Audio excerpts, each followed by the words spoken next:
I'm Christine Dunbar from SpeechModification.com, and this is my Smart American Accent training. In this video, we're going to look at the words effect, effect, effective, and efficacy. We'll help you know how to use them, how to pronounce them, how they're different from one another, and just incorporate these smoothly into your everyday speech. So first of all, the word effect with the letter E is a noun and it means the result of something. So the effect of the COVID lockdowns was economic issues. Versus effect with an A is a verb. COVID affected the economy. So the words basically sound almost exactly the same. So usually what happens is you can interchange them when you're speaking and people won't really notice the difference. So it's usually more when you're writing that you have to be cautious to notice the E for the noun version and the A for the verb version. In terms of pronunciation, there is a slight difference, which is the noun has an I sound for its unstressed syllable, and the verb has an sound.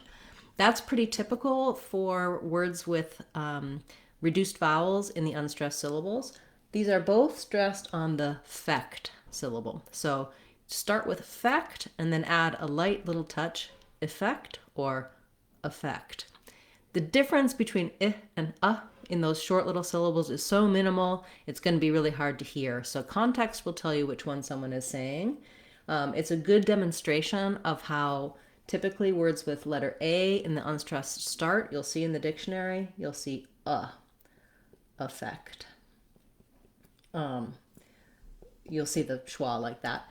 And so same for above, around, against. I talk about this a lot in my videos. And also when you want to learn about clear and reduced vowels, this is one place to pay attention. Then usually words with letter E, they'll have the I vowel, and that sounds more like I rather than but it's still very short. So again, same kind of second syllable. Fect is stressed, effect. You'll see this in words like between, beside. You may feel like, oh no, people say between or effect. They're influenced by that letter E. Really, it should be a reduced I vowel there. So watch out for that. And if you're trying to make it clear which one someone should spell, that's the only time I would say to say E or A. But typically in speech, when you're using these words in real contexts, you want just a short reduced vowel in both of the words effect and effect. Then when we go to effective, again, we have letter E, so we're going to have our I as our reduced vowel. Same syllable stress with the second syllable fec stressed, effective, effective.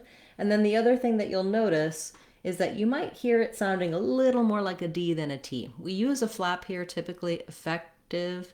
If you say effective with a T, it's not incorrect. It's just that those T's in the middle in words, typically Americans will use a softer release and the voice is a little bit on, effective. Excuse me.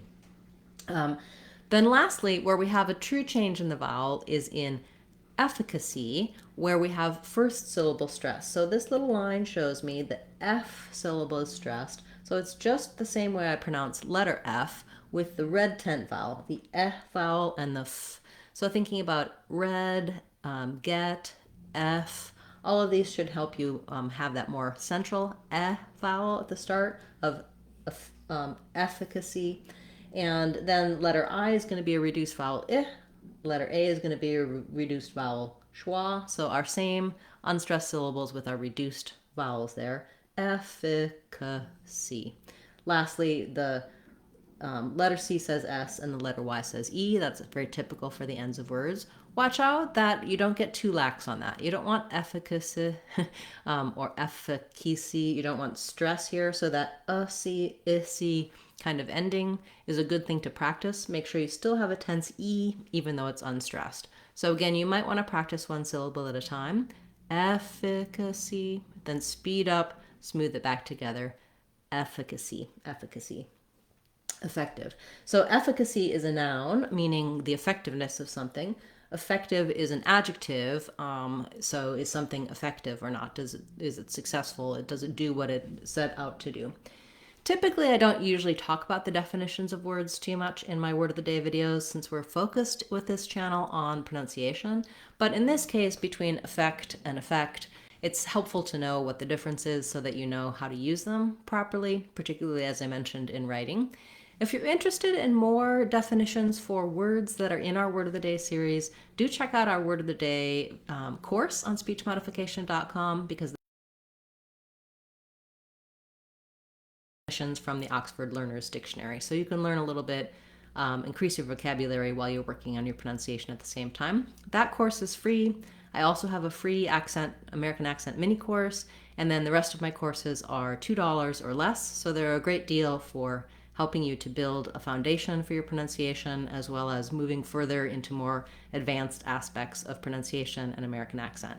All of them are on the courses page on speechmodification.com. I hope you'll check them out.